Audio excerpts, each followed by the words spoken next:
Bonjour et bienvenue dans le programme Impact Multisite. Le sujet que je vais aborder avec vous maintenant s'intitule « Montrer un visage humain ». Dans l'évangélisation, le relationnel ne passe pas seulement par la parole, il passe aussi par le visage. C'est pourquoi montrons un visage humain, manifestons de l'humanité. N'oublions pas que nous sommes le corps de Christ, nous sommes ses membres en action. C'est ce que déclare la parole de Dieu. Dans la rue, dans une maison, peu importe l'endroit, nous faisons les fonctions d'ambassadeurs pour Christ. Et c'est par notre intermédiaire que Dieu exhorte le monde perdu. Dans plusieurs de ses lettres, d'ailleurs, l'apôtre Paul a insisté sur cette réalité. Dans une de ses lettres, je pense à celle qu'il adresse aux Colossiens, chapitre 1er, verset 27. Voilà ce qu'il déclare. « Dieu a voulu leur faire connaître la glorieuse richesse de ce mystère parmi les païens, savoir Christ en vous, l'espérance de la gloire. C'est lui que nous annonçons, exhortant tout homme et instruisant tout homme en toute sagesse, afin de présenter à Dieu tout homme devenu parfait en Christ. Amen. » Et puis, une deuxième exhortation, celle qu'il adresse dans sa deuxième épître aux Corinthiens, au chapitre 3 et au verset 3, il dit « Vous êtes manifestement une lettre de Christ, écrite par notre ministère, non avec de l'encre, mais avec l'Esprit du Dieu vivant, non sur des tables de pierre, mais sur des tables de chair, sur les cœurs. Amen. » Nous sommes le sel de la terre et la lumière du monde. Alors, sourions au monde. Nous possédons la vraie joie. Nous avons trouvé l'unique espérance. La gloire éternelle est notre destinée. En Jésus, Dieu a voulu attirer le monde à lui avec des liens d'humanité. Jésus est venu sur la terre sous les traits du Fils incarné avec de la chair et des os. Il s'est fait homme. À notre tour, animés de l'Esprit de Jésus, partons à la conquête des âmes, allons à leur rencontre et ensuite conduisons-les au Seigneur tout simplement. Alors j'aimerais vous partager quelques clés pour vous encourager dans ce domaine. Clé numéro 1, parler aux gens. Parler aux gens.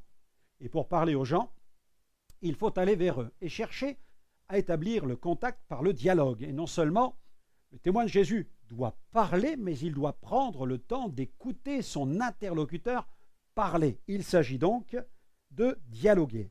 Un romancier, poète et journaliste, M. Söderberg, a déclaré « L'âme frissonne ». L'âme frissonne devant le vide et elle recherche le contact à n'importe quel prix. La parole et l'écoute sont les deux clés d'une communication efficace et constructive. C'est le baron de Lytton qui nous dit le dialogue, eh bien c'est le dialogue véritable, consiste à s'appuyer sur l'idée de son interlocuteur, non à la démolir. On ne peut donc évangéliser sans parler, sans dialoguer. Paul a déclaré aux chrétiens de Rome, au sujet de l'évangélisation, il parle de la nécessité d'évangéliser, de proclamer l'évangile. Dans Romains chapitre 10, verset 14, il dit « Comment donc invoqueront-ils celui en qui ils n'ont pas cru? Et comment croiront-ils en celui dont ils n'ont pas entendu parler? Et comment en entendront-ils parler s'il n'y a personne qui prêche ?» Clé numéro 2, souriez aux gens. Souriez aux gens. Paul Ekman, spécialiste des expressions faciales et des émotions, a recensé 19 sourires capables d'exprimer, écoutez-moi bien, 44 émotions différentes, comme la complicité, la séduction ou même la gêne. Lorsque nous évangélisons, il est important que les membres de l'équipe puissent sourire et que ces membres puissent sourire sincèrement. C'est la meilleure façon de manifester un signe d'ouverture. Il ne doit surtout pas s'agir d'un sourire de façade. Quand on sait qu'un sourire met en mouvement non seulement la bouche, mais aussi les joues, le nez, les paupières, les yeux, le front, les oreilles, les gens ressentent tout de suite si ce sourire est forcé ou s'il est naturel. Quelqu'un a déclaré, un psychiatre a déclaré, avant d'être offert à l'autre, le sourire est d'abord intérieur et il trouve sa source en soi. Michel Arfaud, professeur de théâtre au cours Florent, nous dit quant à lui « Je conseille aux élèves de commencer par faire le vide en eux, sinon on obtient un sourire figé,